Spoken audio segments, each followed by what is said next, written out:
Hello, everyone. This is the Parks Academy, where we discuss and celebrate all things theme parks related. We focus mainly on Disney parks and resorts in both Anaheim and Orlando. My name is Paige, My name is Steven. and today we will be continuing our World Showcase series. We are going to be talking about the American Pavilion, and I feel like it gets convoluted between American Pavilion. Some people call it American Adventure. I keep getting like all mixed up and discombobulated with what it's actually called. Perhaps to me, the least interesting pavilion in all of World Showcase, but I am willing to have my mind changed. This is also the pavilion that Brett Iwan, voice of Mickey Mouse, shamed us for not loving as much and or not really experiencing to its full extent. So we're going to get right into it. Before we do all of that, I just wanted to, as always, just thank our listeners, to remind you guys to check us out, on our website at parksacademypod.com, as well as if you are willing to just give us a kind review and rating on Apple Podcast. That does go quite a long way, and we really do appreciate it. Joining us today for this episode is our friend Courtney Guth. She is a senior digital analyst for the Walt Disney Company, and we are so excited to have her bring her expertise on the American Pavilion, as well as, maybe she could share some of her experiences as someone who works directly for the mouse. So thank you so much for coming on the show, Courtney. Yes, thank you for having me. And today I'm approaching it as a fan. I do get to put out there that all views are my own and do not represent the Walt Disney Company, but I am so excited to share them with you and maybe have some of your hot takes regarding the American Pavilion. So you're not speaking for Bob Iger, is that correct? Correct. Okay. He handled his own earnings call. He's good to go. I bet. All right, cool. Paige, why don't you kick us off and we'll jump into this whole thing. Yeah, so Courtney, we've been starting by asking our guests a couple opening questions. I'll start with, do you remember your first trip to World Showcase? So I was 7 months old at my first Disney trip. So not really. Very lucky that my family actually joined the Disney Vacation Club in 1994. So made annual trips from Maryland down to Florida, and then 20 years later started working for the company. So no, I don't remember that very first trip, but I'd say my earliest memories are probably the Kid Caught Fun spots. They were masks back then before the Duffy Bear, but coloring, collecting the stamps, had a lot of fun with that. Oh, awesome. The other question that I've been asking is, do you have any specific memories from the American Adventure Pavilion? It's not something that I was in person for, but it is directly tied to the American Pavilion, and that is the Barbie at Epcot VHS. Are you familiar with that at all? No. Okay, I'm going to blow your mind, and that would be a fun topic for you all to dive into. You can look it up on YouTube. It was Barbie 94 at Epcot. It was the Barbie birthday party. So this was a tie-in to Mattel, and they had a show for about 15 months at the America Gardens Theater. So that's the outdoor theater there. And I recently got married earlier this year, and my bachelorette was at Epcot, and it was themed to Barbie at Epcot, but it was Courtney's bachelorette party. That is the deepest pull I think anyone on our show has ever had. Success. I'm proud then. Incredible. I'm looking it up on IMDb, and this is like the director and writer of this show, Susan Kozer-Abiri. This is like her only credit. Is this? I would not be surprised. Barbie birthday party at Walt Disney World, Epcot 94. VHS tape that you could get for a penny with the purchase of like a Barbie from Toys R Us. So while I was alive when that happened, I don't specifically remember experiencing that at Epcot, but I loved watching the VHS at home and like having that tied to two things that I love, Barbie dolls and Epcot. That is awesome. Yeah, I remember seeing your photos of your Barbie themed bachelorette party. And now it all makes sense. Yes, so that is hilarious. Funny. Wow, Awesome. Incredible. I think that's the show. I don't know how to follow it up after that. That's really cool. All right. Well, just before we start talking about like opinions and thoughts and feelings about the pavilion, I'm just going to go ahead and quickly give a brief overview of everything. So the American Pavilion was present in the original plans for the Epcot Center. And once it had arrived and merged to Future World and World Showcase concepts in the late 1970s. So early on, we had talked about how there was really no funding for the World Showcase unless Future World was sort of tied together, and that's why it really turned out to be still good, but much different than what it originally was supposed to be. In early layouts, the American Adventure would have basically straddled the border between the two areas and featured a more futuristic looking design, which I think is insane because now it's all colonial. It was thought to basically have been the host of the World Showcase, and it was going to essentially take the center stage. It was quickly decided, however, that the USA should not overshadow the other nations, and it was moved to the very back of World Showcase, where it could still play a role of the centerpiece, but require guests to have to travel around the world to get there, um, which I found to be kind of interesting. And I can see why they wouldn't want it to overshadow like other things. But the pavilion is a single large building designed in the colonial style. It contains the American Adventure Show and the American Heritage Gallery exhibit. It has a display of the different flags throughout U.S. history. It also contains the Liberty Inn restaurant, which serves American fare such as cheeseburgers and hot dogs. Total classic. And there's a small gift shop, Heritage Manor Gifts, selling American items, as well as the Kid Caught Fun Stop. In 2019, it was announced that the Liberty Inn restaurant would be replaced by the Regal Eagle Smokehouse. That's such a tongue twister, I think, still. And it's basically offering up like barbecue style food, craft beer, stuff like that. And then in 2021, Epcot announced a new exhibit called The Soul of Jazz, which was an American adventure. It opened basically based on Disney and Pixar's film Soul, as well as other basically as well as other like properties from New Orleans, Chicago, New York, Los Angeles, and Puerto Rico. One fun fact about the American Pavilion is that although where is that fun fact? Hang on now. Okay, it was originally it actually took 5 years to build. Its original design, like I said, was going to be kind of contemporary, but with all of the Georgian style mansions and houses, much of the pavilion ended up taking a really, really long time to build. And like many Disney attractions, they used a lot of forced perspective to make the buildings look taller, bigger. And one of the things that I found to be really interesting about this is that this was the fun fact. Here we go. Although the American Adventure building is 5 stories high, it actually uses like reverse forced perspective to make it look only 2 stories high, so that it accurately reflects colonial architecture, which was never more than 2 stories. So there's really not as much history about this whole big, giant centerpiece of World Showcase as maybe some of the other ones. But I think that that's where we have a lot of opportunity to kind of just talk about it. Right? Yeah, I'm excited. All right, cool. I think we should talk about, just to start, I think we should jump right into the American Adventure. What do you think? Very good place to start. That's Yeah. that's the attraction. That's the air conditioning. That's what you're there for. Exactly. Well, and frankly too, it's like one of the only big things to do there. So I have to admit, I mentioned that we were shamed for not having ever experienced it.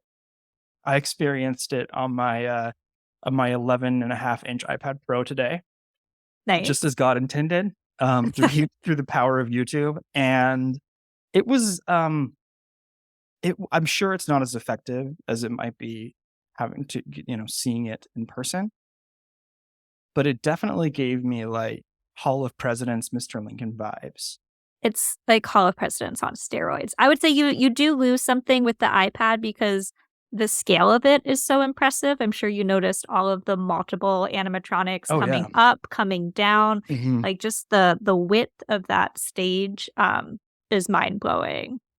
Yeah, I mean, the thing that really shocked me at first was that like you have Mark Twain and Benjamin Franklin being buddies the whole Yeah. time, which I guess is, the whole American story right there in a nutshell. But it was incredible. Like, everything from sort of, early settlers to like the Industrial Revolution to like, Americans' 100th birthday. And kind of like the scene that really I thought was kind of crazy to look at was John Muir and Teddy Roosevelt in That's a good one. Yosemite. Really interesting. But one of the things that I found is that the American Adventure Show is actually one of Epcot's greatest technological achievements. I don't know if that has changed since like some of the other attractions and things, but the audio animatronics shows, I mean, it runs so smoothly from beginning to end, um, that it's almost like it's impossible that that show even functions at all with how much I we think know that like Disney rides go down. also considering how old it is, I believe it's an opening day original, so that's 40 plus years. I would say it's still just as impressive to see it in person. When I have first-time guests visiting, it's usually a good stopping point halfway through the countries, take a little sit-down air conditioning break, and they still walk away very impressed just by the technical marvel that is the inner workings of that show. Yeah, I mean, I have to say, I was there was a little bit of trepidation deep in my soul when I was watching it today because they were talking about the Mayflower and, finding new freedom and from religious oppression. I was like, ooh, they're skipping a lot of American history that we didn't usually talk about in the past. And certainly at 80s, I'm sure they wouldn't have discussed it. And then like almost halfway through the show, the great chief, Joseph, basically says, enough of your American adventure. You guys took ours away. And I was like, there you go. There's the Epcot that they should be representing. So that I think was really encouraging to see that it wasn't like this big, good for the pilgrims for, finding America and making it their own. I was happy to see a little bit more like, and I don't know if this has always been in it or not, but a little bit more of that, full representation, I think was really nice with like Frederick Douglass and the chief and all that. Yeah, I believe that animatronics and script have remained relatively unchanged. It's really the montage at the end where they play the Golden Dreams. And it's kind of like, Mhm. all right, we end with World War II, and now we're just going to shoehorn everything else into the Yeah, last 60 exactly. seconds. But like Beyonce's in there. That has been updated periodically with New American Dreamers. So That's awesome. I was gonna talk about that. That was in my notes because one of the scenes I did notice Beyonce. That was great. It had the Obama family. I thought that the 9/11, they definitely took a beat for 9/11, which I thought was really respectful and nice. But then you had a slide with Neil deGrasse Tyson, Mark Zuckerberg, and Elon Musk, I think. And I was like, huh, Elon Musk is an American, right? He's from he's South South Africa. Africa. That I came up mean, on Twitter recently. Like, wait, why I is he? mean, he did move to like Silicon Valley and make his American dream of, Right. of failing at PayPal and then starting a crazy company with exploding cars. But um, yeah, I just thought that was like the most perplexing slide to me. I That's fair. loved it. I thought it was fantastic. And I'm glad you mentioned that montage at the end because the song is not only haunting enough, but then you see like Zuckerberg on there. And I'm like, wow, that's crazy. The American dream to hit up college girls. I think that it's funny. If you've ever had to call Disney to make a reservation, I believe this is still the case. The hold music is the song from the American Adventure. So I remember about 9 years ago when my husband was planning his first trip, I was doing my Disney college program, and he's like, "Hey, I was on hold with Disney, and Martin Luther King started giving his 'I Have a Dream' speech, and then JFK was like, 'Ask not what you're.'" He's like, What's up with that?" And I was like, "When we go to Epcot, it'll all make sense. Like, don't worry about it." But yeah, We'll see. that's a thing. Just pencil that. Is your husband like a big Disney guy or was he not until you met? He definitely was like a Disney film guy, growing up with the films and the advent of Mhm. home video. He had been to Disneyland as a kid. His family moved around a lot. He had a father in the military. So he had never been to Walt Disney World until I moved here. We were doing long distance, but I will say he quickly adapted as a fan based Yeah. on my interest. I was gonna say it would be kind of hard to be married to you and not be a huge That's Disney fan. very fair. That's funny. I was always a big Disneyland person Okay. growing up because I grew up in the San Francisco Mhm. Bay Area.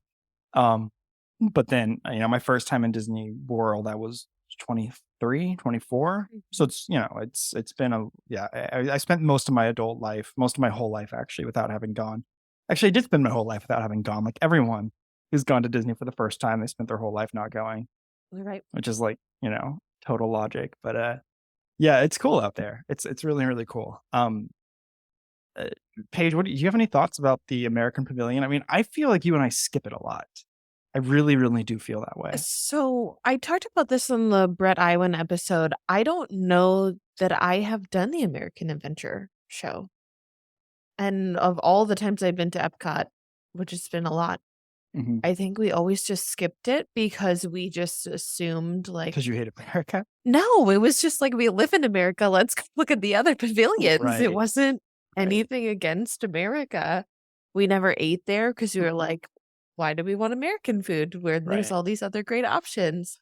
And I don't know. I would like to spend some time there because I'm sure that it's wonderful and a lot of people really talk highly of the attractions and the food and I know I ate there during a Food and Wine a couple of years ago, and I enjoyed it okay good.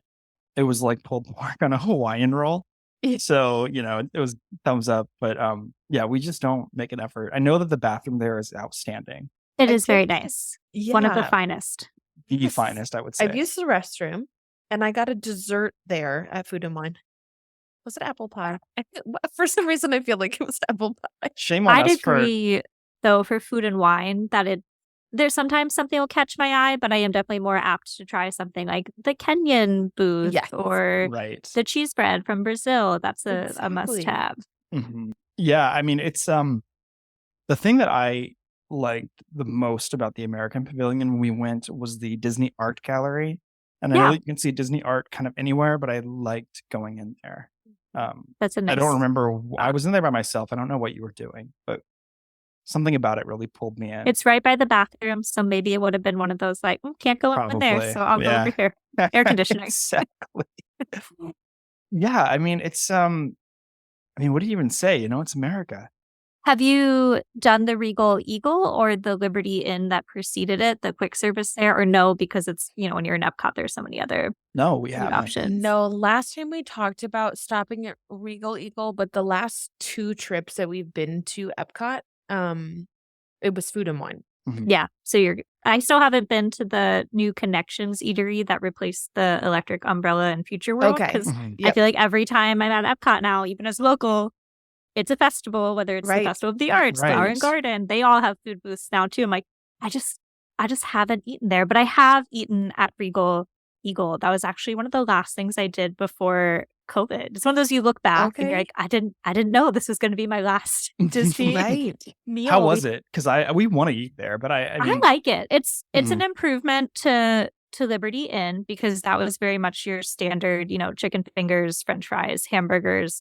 Whereas this is more elevated. I will say my pro tip is to actually get something off the kids menu because it's still a decent portion, but you get 2 sides. So you can pick mac and cheese, onion rings, watermelon, probably coleslaw, I think fried pickles, maybe just pickles. I'm not a pickle person, but there's some kind of pickle option.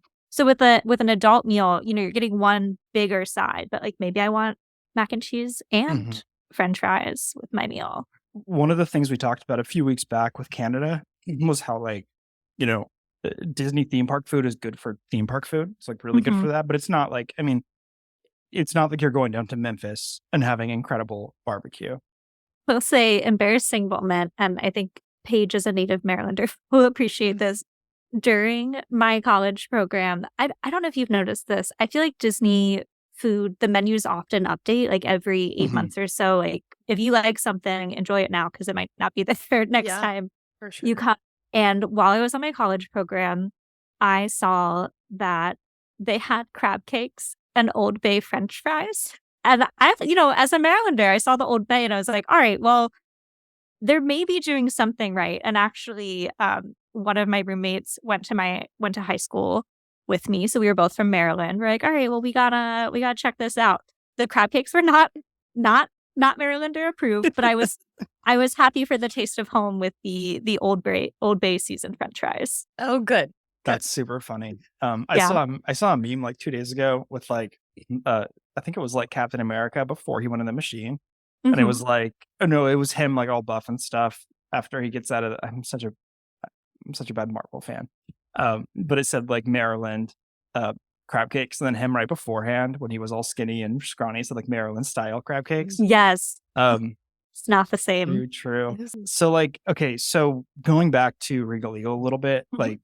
I was kind of saying how, you know, like food in the park is good for food in the park, but how does it compare to somewhere like the Polite or like the Polite Pig or something like that in Disney Springs? Is it That's definitely going to be Polite Pig would be like a more elevated barbecue experience. But I feel just it's a vast improvement on what was on there before. I'm also very biased because I am a big Muppet fan, and they did some nice, I would say, subtle Muppet theming there. It's not as in your face as something like Pizza Rizzo, of course, Muppet Vision 3D, but there's little winks and nods. The story behind it is that Sam Eagle is hosting a barbecue competition, and so different Muppets have entered their recipes. So you will find kind of plaques of etchings of the Muppets and their featured recipe and fun little nods and clever, witty things throughout. That's cool. So you had mentioned when we first talked early on about Muppet overlays on quick service. Is that's not, you're not talking about Regal Eagle, are you?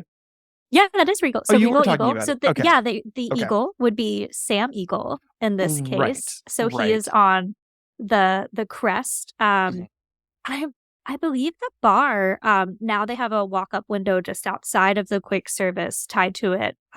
They had there's a Sam Eagle pewter cup. You can't buy it, but that's kind of the thread through to the Yeah. restaurant. And Yeah. they have a fantastic frozen mint julep if you Cool. are in need of a libation to cool you down. Yeah, no, I definitely knew that he was a part of Muppet lore and everything. When you said quick service, I guess I didn't really put it all together. Yeah, Wait, that's it's the quick one. service, huh? That's super cool. Okay, so let's talk a little bit about. So we talked about the dining, right? So we got the Regal Eagle Smokehouse. Is Fife and Drum? That's still there, right? With turkey legs, that's hot dogs, and I was gonna smoothie. say, that's where I know that the turkey legs are. Are you guys turkey leg people or no? No. I don't really I'm not like either. meat in general. Okay. So eating nasty, greasy meat in the hot Florida sun just sounds like torture to me. It feels like, though, if you were going to put it somewhere in Epcot, it should be in America. You're 100% right about that. The thing is, though, is they're everywhere and in the most strange. I'm not really I've never had one, but I have a very strong inclination that I'm not a turkey leg person. I think you have to do it just once. That was me and my mom after maybe like a decade and a half of visiting the Disney parks. Right? What is the deal with these turkey legs? I think we should try one. And we're like, you know what? We did that, and that is the thing that we did that we do not need to do. Yep. Again.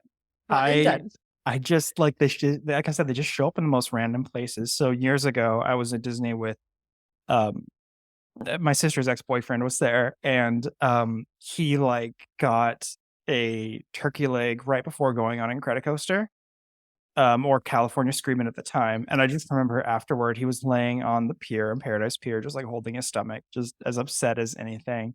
And that's like a real thing. I don't trust it. I don't really want to be in that situation, whether it's the American Pavilion or, the Main Street in Disneyland or anywhere else. At least in the American Pavilion, there are very nice bathrooms nearby if you need this. Good fallback. And if you throw up, you'll have someone who's going to like make Donald Duck with a mop afterward. So it'll be really nice. Yeah, I'm not a turkey leg person. The funnel cake stand is also there, right? So they have the funnel cake stand with like various toppings and it's like a freestanding booth. That feels very American. I mean, it feels very like college football. Yes. And I feel the toppings that you mentioned, they change pretty seasonally. Maybe not monthly, but at least each festival features some kind of new, like, I would call it an ice cream slab on top that just melts into the funnel cakes, various flavors. Yeah. I'm not usually want to do it, though. It's too hot for funnel cake most times. Like, that's sort of how I feel about Epcot in general. Is we talked, I think it was also in our Canada episode, about how we get so full from Epcot because we just stop and get a little thing from this country and a little thing from that country, even if it's not during food and wine. So then we just aren't hungry for big, massive items. Like, I don't think I'd have room for funnel cake halfway through World Showcase. No. Yeah. I think I can count on one hand the times I've gotten funnel cake, and it's more because somebody that I was with wanted one. I was like, oh, okay, I'll help you a little bit. Yeah. Food and wine is like both a blessing and a curse, I feel like. Um, yeah, it's because it really does like strip you away from being able to do other restaurants you might want to do otherwise. I think. Yeah, that's like I said, I still haven't been to that quick service. Next time I go, I'm gonna make a point to try Connections Eatery because There you go. Yeah, it it's it like looks good. It looks very nice. I've filled up my water bottle there because they have the festivals free be water darned, you know? dispensing. Just eat it all. Yes. Does anyone else feel like this is just almost kind of an underwhelming pavilion? Because so one of the things that I do when I'm preparing for shows, I do research, right? Like I try to find articles about it. I try to find history, weird, quirky things about it, YouTube videos of people talking about secrets or unknown facts. And I was having like the darndest time coming up with anything that I thought was overwhelmingly interesting. And I don't want Did to like y'all sound ever get to do? Oh, sorry. Go ahead. no, by all means, you're the guest. I was just going to ask if you've been able to go to the lounge there. It's now Club 33, but there was a lounge that was accessible on the second floor. Did you ever get to do that? Tell No. me more. Yeah, so it was at least, I would say 2 or 3 years in my early days of being here. So I've been here for almost 10 years. It was open to Chase Visa card holders. You didn't have to be the Disney Visa. Like I had a Southwest Visa. And during Food and Wine, they would open it up. There was just a nice air-conditioned space on the second floor. It had windows looking out to the American Gardens Theater, that outdoor one, so you could usually hear the music of whoever was playing. They had the Coca-Cola Freestyle machines, for free beverages, just probably like a 6-ounce cup, I but see it refills online here. Okay. somewhere to charge your phone.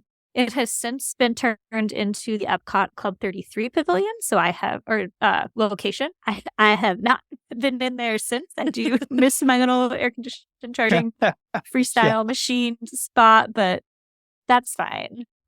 Yeah. So I always thought that was cool, like the little hidden lounges of Epcot. Yeah, I had no idea. Didn't I had know never that heard of existed that. either. I've only been to Epcot maybe 4 times. Okay. And I didn't realize that existed either. There's a lot of lounges. It's like my bucket list to see them all. Are they all open to like different special things? No. Yeah, usually they're like very strange. So there's the Disney Vacation Club Lounge would probably be the most accessible. That's at the top of the Imagination Pyramid. You just have to be with a DVC member. There's Okay. one in the Living D's Pavilion. A lot of these used to be Epcot had a lot of corporate sponsors back in the day, and so they were more for employees. Like I believe the GM Chevrolet Lounge at Test Track is still, of course, for GMs and Chevrolet employees. I have not been to that one, but the Living Seas used to be sponsored by United Technology. Now that's just a flex venue space. Like you could hold a wedding reception there. If you ever do a backstage tour, I'm not sure what's come back post-COVID, but I believe it's still on offer, called the Epcot Undiscovered Future World Tour. Okay. And we did get to see the lounge on that tour, as well as what was the HP Lounge at Mission Space. I'm not sure if they're still sponsoring that pavilion, but usually it's something cool like of course, Living Seas. You're going to look into the fish tank. You can see into the Mission Space queue from that one. And then there was one within Spaceship Earth. If you ever see those glass panels kind of looking out towards World Showcase. Haven't been in that one. So that and GM are definitely on my bucket list. Oh, and there's like a random one in Norway that I went to by accident because we did a frozen dessert party and it was supposed to be outside, but it rained. So then we got to go into the lounge and I was like, well, this is kind of a bonus at That's a Okay. secret spot. 2 things. First of Yeah. all, frozen dessert, as in like frozen desserts, or like frozen. No, Frozen dessert? the movie. Okay, that's what I I wanted don't to- believe they're still doing that, but when the Uh-huh. Frozen attraction replacing Maelstrom opened for at least 2 or 3 years after that, you got to watch Illuminations at the time, RIP, have dessert, and then the park had closed, but they would end the experience by ushering everybody who was at the dessert party onto the Frozen attraction. So basically That's cool. no wait. Oh, Okay. Yeah, it was fun. The second thing is you have like broken my head about these lounges. Right? Like, Once you uncover that rabbit hole, you're going to go deep into the YouTube archive. I have this philosophy in life. Paige hates it. I have this philosophy in life that says basically try every doorknob. And sometimes we'll just like walk by spots and I'll just literally jiggle the doorknob to see if a door opens. I've done it in the most like precarious places, so it's probably not the best thing to do, but yeah, I like to find spots that are interesting to go into, and now I'm like, I think I'm going to be completely obsessed with these lounges now. Except he's going to try to find the doorknobs and just. I was going to say I can't endorse it, but no, don't endorse it. You the You're best. Don't endorse it at all. It's like every time I'm in Disneyland and we're in line for Pirates of the Caribbean, I look up at Club 33. I'm like, how do I get up there? Like, what's it going to take for me just to, meander up there and see what's going on?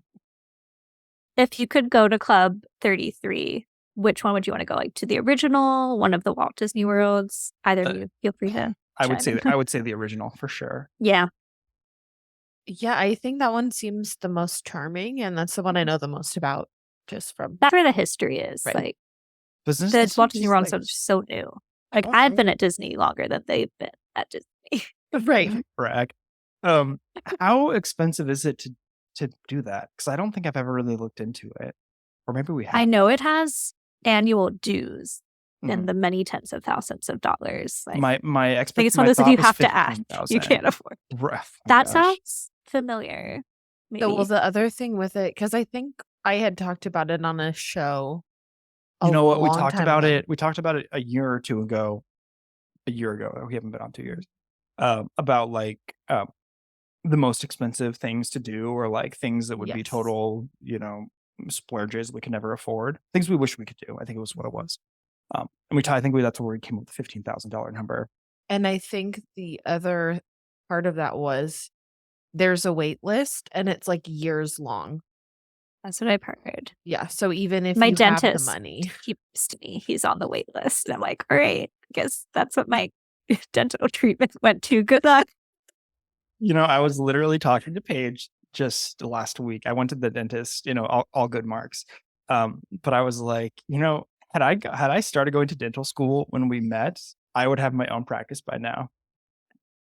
And now I'm like, good health benefits. Now look at me. Now I just have a subpar Disney podcast, and living the dream. Hey, no, we are. I'm not complaining. I just, to be a dentist and be on a wait list for an exclusive club that is an obscene amount of money.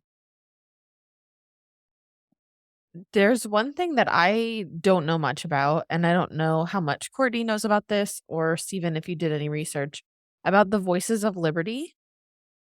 Oh yeah, I've never actually seen them perform. You did like chamber choir, didn't you? I know. Yes, high school. Girl, that's your thing. I know. Paige, we need to like stop talking to anyone about the American Pavilion, because we are becoming. I mean, it's like a thorn in our side how little we know or how little we've experienced. Well, now you know what's at the top of your list aside from all the doorknobs. Yes. On your next Disney trip. Okay, so the Voices of Liberty are an opening day performance group. They are an a cappella choir, chorale, whatever the appropriate term would be. I think it's usually 8 people. Certainly there are more than 8 people in the ensemble, but they rotate based on their days performing. Sure.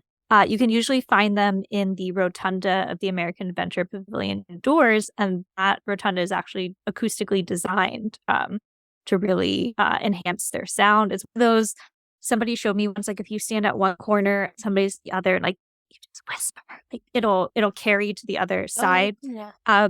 But they do also, they'll come out for different Epcot special events. Like I was at Epcot on the 40th anniversary, and they did a nice medley arrangement. They will sometimes perform in the America Gardens Theater outdoors, but you can most often find them about 15 minutes before each American Adventure show starts. So kind of a precursor or pre-show to that.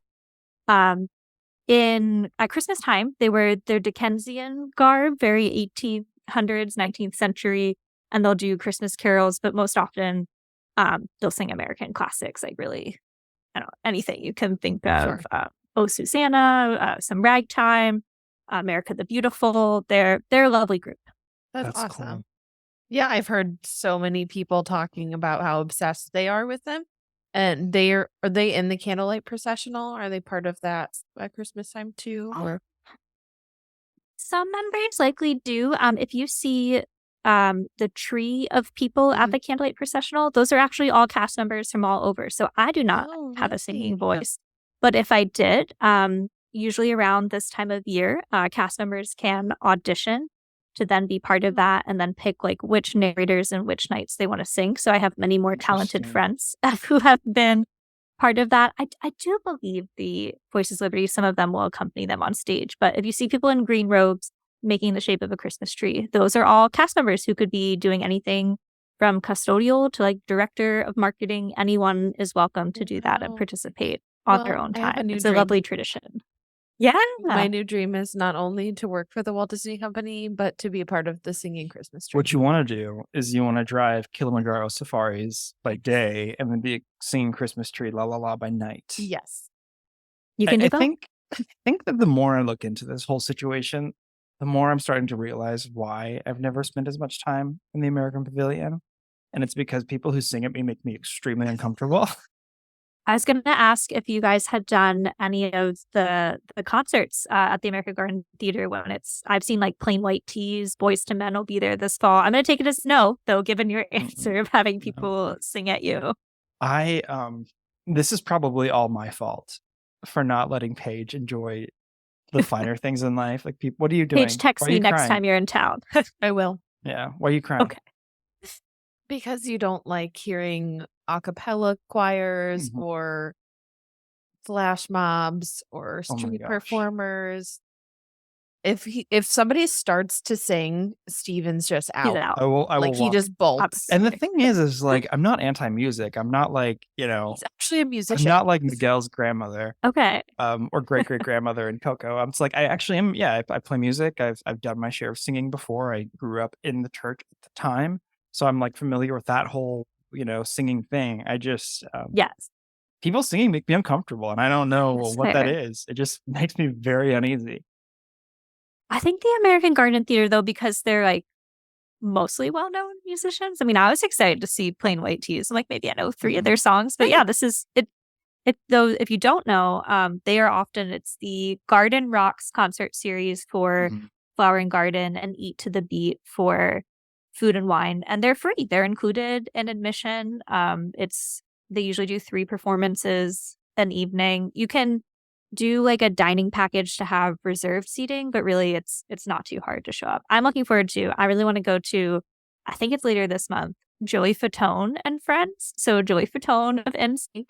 Usually Kirkpatrick comes, but obviously it's not all of NSYNC. But sometimes he'll bring in some people from 98 Degrees, basically any like 90s ex boy band. I heard you talk about boy bands on Oh, the yes. Canada episode. I was like, here they are. They're in America too. Yes. Although Brittany and I, our guests from the Canada episode, saw Backstreet Boys together. Nice. So we I were was more like, maybe Backstreet Boys one of the than Backstreet Boys NSYNC, showed up. but that's okay because I still love Joey Fatone. Yeah, he's so fun. I've heard he's an utter delight. He's, I believe, an Orlando native, so Oh, he'll really? often give back to the community here. That's awesome. A lot of boy bands were birthed from Orlando. It's a weird rabbit hole to go down as well. That's so random. We were at a baseball game, I think it was like 2 months ago, and the older couple behind us, every time a player would come up on the screen, they would like Google the player to see how old they were and where they were from. Oh, no. And one of the players was from Orlando. And the woman said, "Oh, he was born in Orlando." And the husband said, "Nobody's born in Orlando." It was like only There. people move to Orlando so they could be near Disney. I would say for the most part. Yeah, that's true. But those NSYNC and Backstreet Boys, a lot of them, I don't know if they were necessarily born there, but like the groups were formed Yeah. in Orlando. That's so But Joey funny. Fatone definitely went to the high school down the road from my house. Like Really? I've now since learned that. Wow. This is wild stuff, man. We've talked about Who boy knew bands we- on 2 episodes already. If you I thought had you a were gonna nickel talk about- for Yeah, I'd have like 2 nickels. 2 nickels, which isn't a lot, but weird that it happened twice. I know, it gets me farther than I am now. I thought you were gonna talk about the time we saw All Time Low. Yes, at all the time. at the game, and they threw out the first pitch, and we're not that good. Oh, Oh, no. uh-oh. I thought that when you said Not boy good at band, but they're pitching not or not good at oh, singing? no, not the best at pitching. God bless them. The singing Okay. was fine. Yeah, singing's fine. Oh, was- yeah. It They was the can pitching. they can rip. I would say they're like pop punk. I was Like that's like yeah, a subgenre of boy band. right. They're not what you would. Because they actually play instruments. They don't just do like Dance moves. dance moves. Yes. Yeah, right. What else can we do? What else can we talk about boy bands? You know, what else can we say? Boys to Men is coming as well. We do have a dining thing available for that because two of our close friends from my husband's work were like, we really want to go to Boys to Men. I'm like, all right, we'll make it happen. Oh, that We will is go to Spice awesome. Road Table for the first time ever. I've never done that one. That But I'm is looking forward to it. awesome. Yeah, I remember looking at when we were planning our trip 2 years ago, I think. We were looking at the Eat to Beat schedule to see who was coming on the week that we were Hanson? there. The boy band train is strong at the Eat to the Beat. We have now reached the age where acts from our youth are the free concert Yes, at Epcot. because But, good for they're- them, good for us. Because they're actually like C-list or D-list celebrities at this point. I've done things due to Paige's obsession with boy singers that I like. Who do we see? Jesse McCartney? Is that who we sat out in the car and We listened did. to his music at the Maryland State Fair? We did. We got like ice cream and just sat in the car and listened like a bunch of weirdos. We saved I 40 love that bucks for you. We saved Yeah, 40 bucks sure. and sat in the parking lot with our windows down and jammed to Beautiful Soul. Yep, it was great. and then As Paige, one should. and then Paige dared me to DM him on Instagram and invite him over to our house to hang out. No, Did we you? invited him for drinks. We invited him over for drinks or something, Ooh, and he didn't respond. He was like, "I I'm so could care." sorry. He probably looked at it and was like, I could care less about you." He left you on red. He Yeah. did. I'm like, "Yeah, me and my married wife," and he's like, "No, thanks. I'm sure maybe if a wife wrote to me, but not you, friend. No thanks." I'm surprised he hasn't done the American Pavilion singing It feels like circuit. that I would feel like he's fit. in that vein. Yeah. Yes, definitely. I'll keep my eyes peeled for the Definitely. next schedule. Yeah, for sure. Our problem is we just don't get out as much as we used to do stuff like that. We don't. Yeah. We've got a Kids kid, will do another that. one coming. It's like, just can't go see boy bands like we used We to. can't. We Just very gotta time much- your Epcot trip, right? Yes, exactly. We got to keep an eye on the Eat to the Beat schedule and see when the boy bands are coming hmm and sync up with Courtney There you go. and invite I Brittany. got you. Yeah. And we'll go see There you the go. boy It's band. a whole high school reunion all set there. I like it. That's awesome. There you go. That's super fun. Back to the American Pavilion for a second. Yeah, please. I'm assuming there's a shop. Yeah. It's the art one. Just the art one. That's all they have. Yeah. Okay.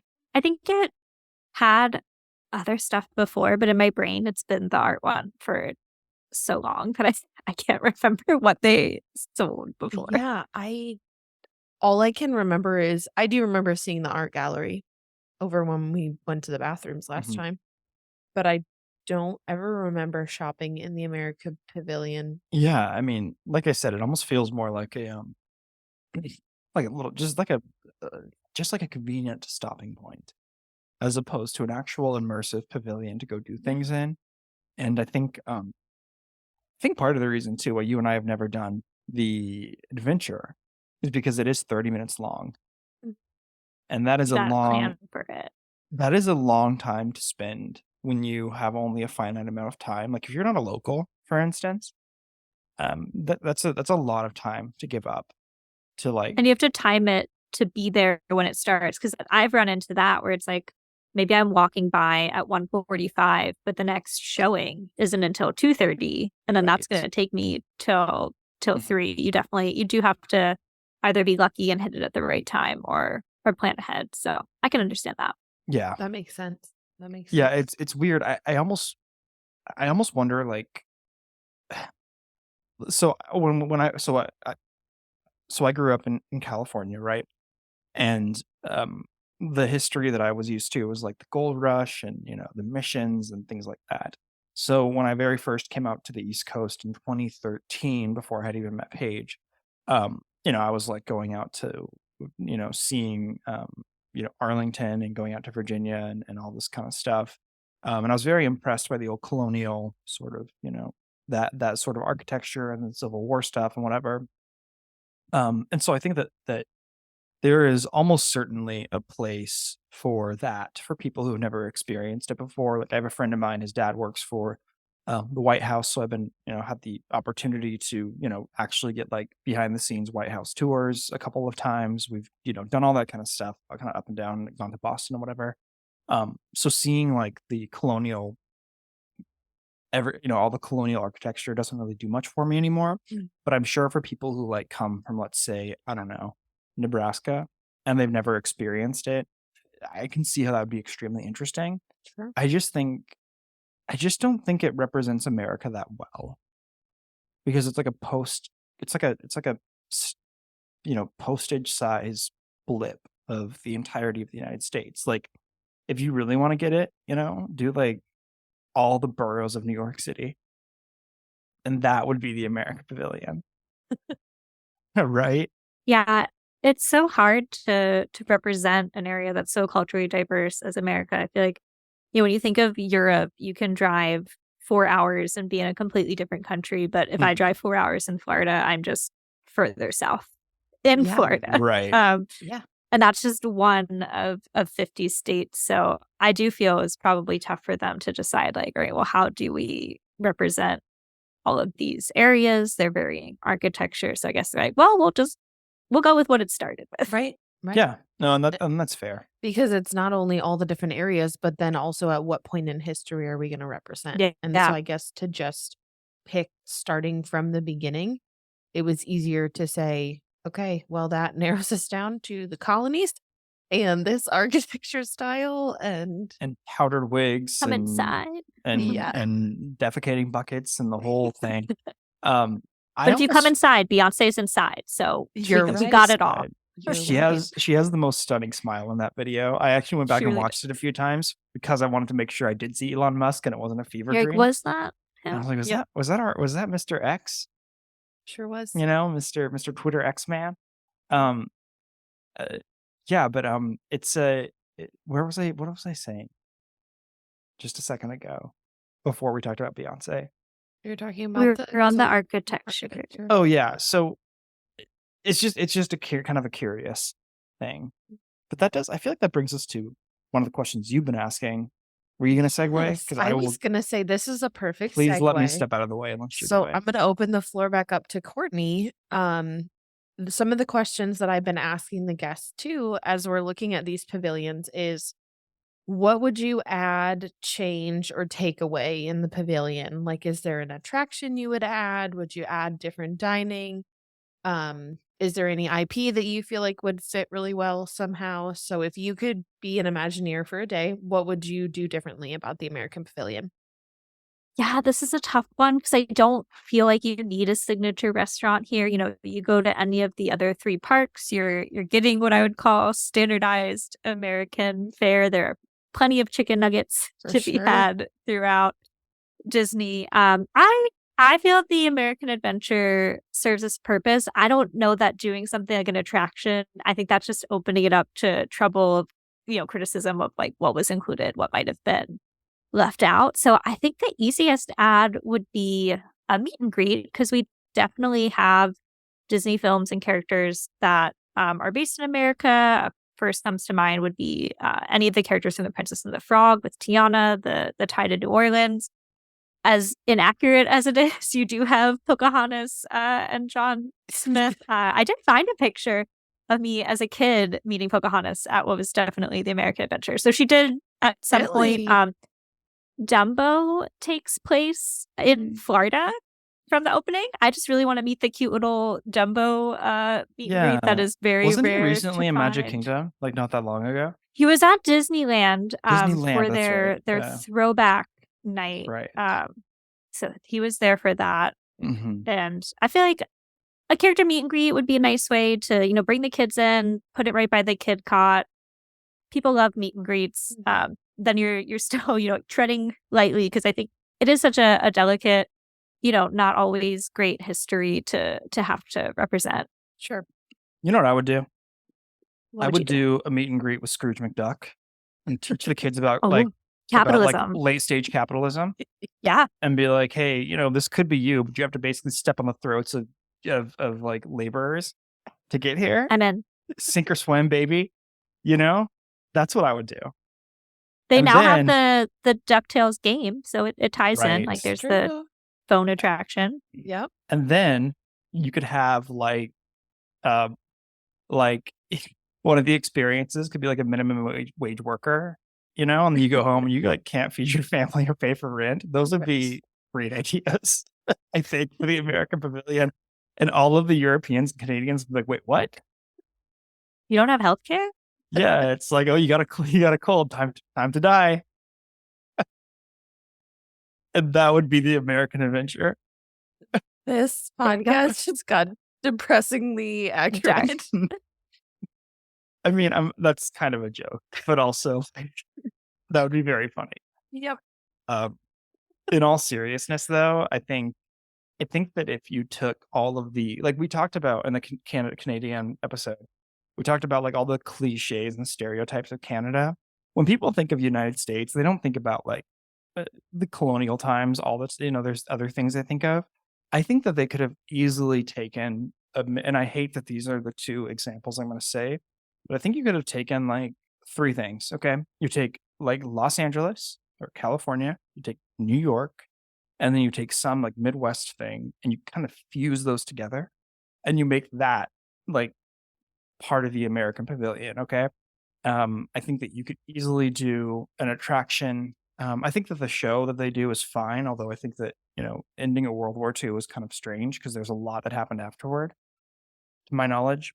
And then, but I think that you could certainly do like different kinds of shops and things with, that kind of tie into some of the major cities and more like if I'm coming to the United States from Switzerland, where am I going to go? Right. Like, if I'm going to go check out Disney World, well, maybe I had like, I know I keep saying New York City, but like maybe New York or DC or something on my radar.